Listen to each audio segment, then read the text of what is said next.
and let us all do we can to build a better future. Here we go. So Tulsi Gabbard was recently on a podcast talking about, obviously, the two-party system, and as well as RFK Jr. to create his own debate stage and to leverage his campaign to be on different social media platforms, which I have to say to both, well, RFK Jr. and what remains the Marianne Williamson campaign, if you want to make yourselves relevant, you're going to have to do your own debates, your own town halls, and go to independent media and podcasts so that the people hear your voice, so that the people see you on the stage in their media landscape. Unfortunately, I am in the firm belief, and this is just from my opinion and from things that I have seen the DNC do, the Democratic Party is going to do everything in their power to make sure that Joe Biden does not debate during this primary. Now, the thing is, the DNC, they like to pull their weight around. They like to, again, rig the system so it works in their benefit. And as we have all seen firsthand, the Democrats have said that they can and will pick whoever they want behind closed doors. Numerous independent media networks have covered this.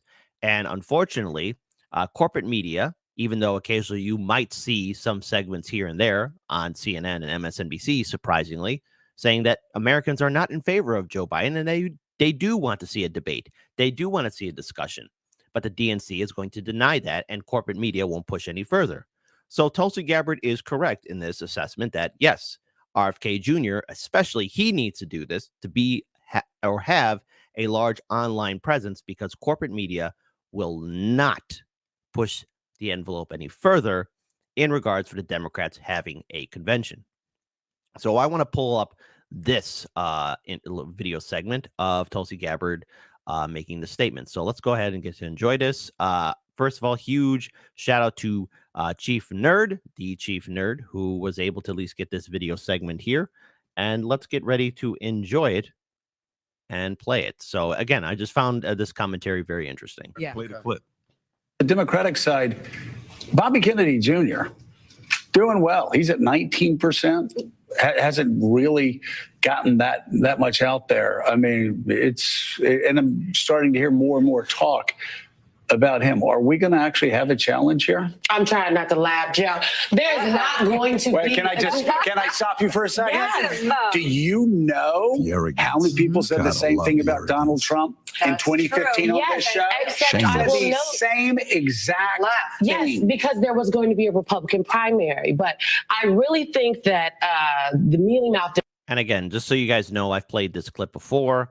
And of course, Case Study QB, who's done phenomenal work, was able to clip this video segment of Simone Sanders making this arrogant statement. Just a prediction, but by the Democrats denying the American people to witness a Democratic primary debate in 2024, it's going to give Trump and his campaign plenty of political ammunition, even further to say how incompetent and unfit Joe Biden is for office. Now, this is not an endorsement of Trump, but if Trump's campaign is smart, if they are really going to hit the Democrats as everything, they need to hit the fact that, again, Biden is too afraid to debate his opponents, RFK Jr., and what remains of the Marianne Williamson campaign. Democrats, as I like to call them, and some of my progressive friends who would like to live in a fantasy land, they need to come back to reality. Yeah. And the reality is this: the sitting president of the United States of America is a Democrat that would like to run for re-election, so much so that he has declared a re-election campaign. Right. In that case, the Democratic National Committee will not facilitate a primary process. There will be no debate stage for Bobby Kennedy, Marianne Williamson, or anyone else to stand on. So we're going to have another Bobby. So in other words, again, from this video segment, corporate media is not going to have a town hall or debate stage for RFK Jr. and what remains of the Marianne Williamson campaign. Biden is not going to debate those two individuals at all. So before we get to Tulsi Gabbard's statement, this is something that we have also said in independent media, Due Dissidents, Revolutionary Blackout Network, everyone. If these Democratic candidates are very serious about running And if their supporters are dead serious, they need to make sure that their candidates get on independent media and podcasts. So, hey, RFK Jr., independent media, go on them all. Go to the Joe Rogan show. Go to the Jimmy Dore show. Face the gauntlet. You've already been on Russell Brand's show, and the thing is, he has no choice at this point. Corporate media will not challenge the DNC. The DNC is making it very clear to all of you, the voter, that you are not going to see Joe Biden debate. Again, this is political ammunition for Trump and his campaign to use against Joe Biden. I could see it right down the road. I could see the campaign ads. I could see the attack ads. I could see the statements on social media. This is very clear evidence in the Democratic Party. They know what they're doing. They're just assuming all of you are too stupid not to figure it out. Kennedy in an empty chair in the debate, right? There will be no debate. Yeah, no debate. The Democratic National Committee administers the debates. And by the way, shout out to Miguel H. in the live stream chat. DNC equals democracy not cool. They're not going to set up a primary process for debates for someone to challenge the head of the Democratic Party. So here's what I hope Bobby Kennedy does is goes to you guys, goes to Joe Rogan, goes to multiple people who have platforms and say, will you host a debate? Invite Joe Biden, invite Marianne Williamson, and let him not show up. The key word is there. She says they have to come to reality. And what is the reality? That the DNC believes that they are the arbiters of democracy. And they will decide if there's no debates, then there will be no debates. Well, guess what? There's a whole country out here that's actually interested. The fact that Bobby Kennedy is I think he's north of 20% now. He hasn't even been in a campaign for a month at this point. The fact that Joe Biden has such low approval, they're less than 30% of Democrats who even want him to run. And yet they're saying there will be no debate because of the DNC. There's a lot of folks out there who would like to hear more and learn more. And I hope that Bobby Kennedy creates that opportunity and invites Joe Biden to show up. So I'm going to follow Tulsi Gabbard's lead on this one. And I am going to state that if given the opportunity, we would like to interview RFK Jr. But also, I think everyone in independent media, I think we're all more than happy to collaborate and do a town hall or quasi debate, and even inviting Marianne Williamson as well, even sending out an invite to Joe Biden, which of course, the campaign will not accept. But let's be very clear here, to host a debate, to host a town hall, a conversation. Now, I've made it very clear I'm not voting Democrat. I'm voting independent. But this is a significant election year. And of course, it's going to be the front page in many of our newspapers or what we see on our social media feed. This is an election. This is going to be happening here. And voters want to know what's going on. Where do the candidates stand on the issues? What are the candidates' thoughts of the fact that the DNC isn't even going to allow a debate? It's something that needs to happen. But I also want to point out something as well, something that Tulsi Gabbard brought up. And that is the fact that the Democratic Party is making sure that things continue on, that nothing is going to, upset the apple cart. If we've learned one thing about the Democratic Party, they want to keep people in fear. They want to keep people in line. And unfortunately, the Democrats are all invested into working with Wall Street, the big banks, major corporations. The Democratic Party says they care about Medicare for all, student debt forgiveness, a woman's right to choose, rebuilding our infrastructure. But the Democratic Party is constantly invested in war and bailouts, helping out corporations and lobby groups, helping out the establishment, and that's it. Now, again, RFK Jr., I think your heart's in the right spot. However, running in the Democratic Party, if you were not paying attention to what happened to Bernie Sanders' campaign, nobody can help you. And the thing is, the Democrats want to keep the system the same. Joe Biden said it himself. Nothing will fundamentally change. And Tulsi Gabbard, in this other video segment, brings up the fact that, again, the military-industrial complex has its control over the Democratic Party, just like how it has control over the Republican Party. And here is where Tulsi Gabbard brings up the fact that, again, we have these warmongers that constantly want to drag us into an annihilation where the nukes are flying and mushroom clouds are in the sky. I want to play this video segment because, again, if there's to be an online debate or a town hall that RFK Jr. is going to attend, we need to ask him this serious question. What are you going to do to end the war that's happening in Ukraine and also these unjust, insane, again, regime change wars that the U.S. is doing in South America and the Middle East and all over the world? Again, we have billions of dollars for war, but nothing to bail out the people. These are questions that need to be asked. As we sit here today, we are on the brink of nuclear war. That should be concerning to everyone. It should be even more concerning that we have people in positions of consequence and power and influence, both those who hold public office in the highest offices of the land, as well as those who don't, but who are just as influential, talking about the prospects of nuclear war as though it is just like any other kind of war, talking about the fact that Putin and his government has changed their policies to make it so that they can deploy nuclear weapons, whether they be tactical nuclear weapons or strategic nuclear weapons, if they feel that they are facing an existential threat, specifically omitting the words an existential threat because of a nuclear threat or nuclear weapons. So whatever they deem, for any reason, to be an existential threat will give them the authority to be able to deploy these nuclear weapons. The fact that we have these pundits, these talking heads, these government officials discussing the prospects of nuclear war as though it is something that can be won is shocking and extremely dangerous. Ronald Reagan had the most famous and most important statement after he negotiated some of these non-nuclear proliferation treaties, telling us very clearly a nuclear war can never be won and should never be fought. I'm going to pause it right there because I wanted Tulsi Gabbard to at least bring that up here. All right.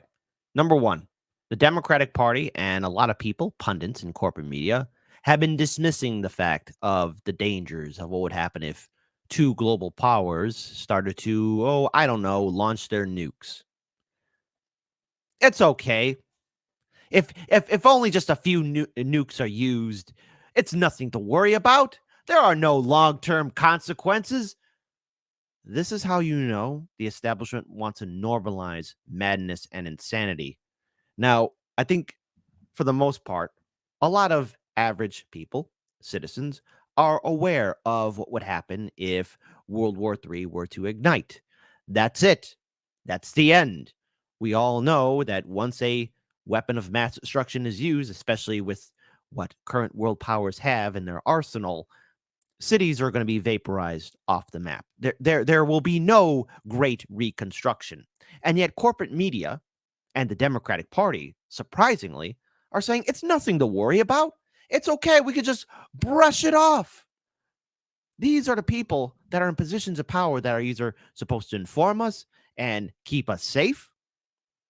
It's no wonder corporate media is being dismissed. It is no wonder that people no longer trust our elected officials. Let me tell you something, folks. If the worst case scenario were to ever happen in Ukraine and Russia and the U.S. decide to go all at it, that's it for human civilization. Where we're at right now, at this point, we will never return to it. It's the absolute end. And to what remains of humanity that's left alive, the survivors will envy the dead. There is no pretty reconstruction. There is no, things will be better now. No, that's it. That's it. The book is closed on humanity on Earth, and the Earth will shake us off like a bad case of fleas. Period. Things have only gotten worse. Things haven't gotten better since then. We have more nuclear weapons. They have become more sophisticated. A nuclear weapon would kick off a nuclear war that would destroy all of humanity. The military-industrial complex plays a major role in continuing to keep us in some state of war. Why? And some of them have even said it publicly. When we are at war, business is good. What is the cost? The cost comes out of our pockets, our bank accounts, the American people, the taxpayers. We are paying for it. Where those dollars could be and should be dedicated towards actually serving very real needs of people that we have right here at home. The military-industrial complex profits when you see a NATO expansion. That because who are the people that these NATO countries are buying weapons from? They're buying the weapons from our military-industrial complex. When you look at the U.S. footing the bill for NATO, number one, we should be able to ask questions like, why does NATO exist? Why are we the ones who are predominantly funding NATO? Well, with the predominantly of funding of NATO comes the very same leverage we were talking about earlier. Getting these European countries to act not necessarily in their own interests, but in the interests of those in power in the United States is done oftentimes through the leverage of money. So when Trump is saying, hey, you guys got to pay your own way, pay the 2%, my gosh, pay the 2% of your GDP that the rules require. Common sense. Many of them didn't want to, but then what comes with that, and you saw recently with, I think it was Macron's visit overseas into China, largely saying the same thing to the European countries. Hey, we need to stop being vassals of the United States. We need to make our own decisions based on what's best for our countries and what's based in the best interest of Europe. The criticism he got for having the audacity to say, hey, we should act in the interest of our own countries says everything that we need to know about. I also want to pause it here again, and this is something that would need to be brought up on a online debate stage to RFK Jr. and Marianne Williamson and whoever else will be entering into the Democratic primary. Look, we have money for endless war. What are we doing in the Middle East and in North Africa? What are we doing in Central and South America? What are we doing in the South Pacific? Why are we doing regime change wars? Why aren't we allowing other countries to, choose for themselves? Why are we being a bully to other democracies? Why are we doing this? What are you going to do to change it? Because I could tell you this right now. If some country treated us the way this country treats other countries, everybody in this nation would be screaming bloody murder. Our politicians would be having it up to here. They'd be screaming from the rooftops. No, we need to self-govern and make our own choices. Our politicians are implementing policies that are turning the United States, or have already turned the United States, into the bad guy. We're the ones interfering in other elections. I know, vote blue no matter who. Did that trigger you? Yes, we are interfering in other countries' elections. We are causing civil wars and political instability. The reason why there's even a human crisis at the U.S. border is because the United States, again, I got to keep reiterating this. It isn't just that one day somebody woke up in Mexico or Central South America and decided, you know what? I'm just going to go to the U.S. border and cause some problems. No. The reason why there are problems at the border is because the United States, for years, and I do mean years, have been doing regime change wars, causing civil wars, putting sanctions, and yes, intensifying the war on drugs, causing political and economic instability, leading to the rise of dictators and cartels that are hurting innocent people. And so an average citizen, just minding their own business, who probably have a family, thinking, geez, it's really not safe here. We need to find safer ground. That's what causes the problem. And again, that's a good question to bring up to the Democratic candidates if there's an online debate, since the DNC won't host it. About the power and the influence and the money that goes behind these decisions. So there's an economic cost, of course, to us and the American people in our country, and there's the cost that comes to our safety, our security, and our freedom. Again, great points. Great points by Tulsi Gabbard, and outstanding commentary. But again, just as a final note for this, to both campaigns and any other potential campaigns running in the Democratic primary, let's make this very clear. The military-industrial complex, big pharma, healthcare insurance industry, big oil, they're all in bed with the DNC and the RNC. And let's face it, the Democratic Party made it very clear to the whole world and to everyone watching that there will be no debates. If you're very serious about, I don't know, ending this term of Biden, these campaigns need to take the initiative and challenge the Democratic Party. Now, I don't know how successful they will be and how much they're willing to put into an actual fight with the Democratic Party, because Bernie Sanders not once but twice caved into them, even though he could have won, but he didn't want to. Just how far is Marianne Williamson willing to go? How far is RFK Jr. willing to go? Because the American people are tired of the two-party system. And the fact that Biden and his campaign will not entertain the idea of a debate, entertain the idea of having a conversation with the other candidates, it should tell you how this election cycle will play out. And that's why I'm going to tell all of you, vote however you feel like. It's your choice. But if you're going to vote Democrat and you're going to participate in that primary, know this: the DNC has already made its choice, and they view its voters and supporters as irrelevant. Simple as that.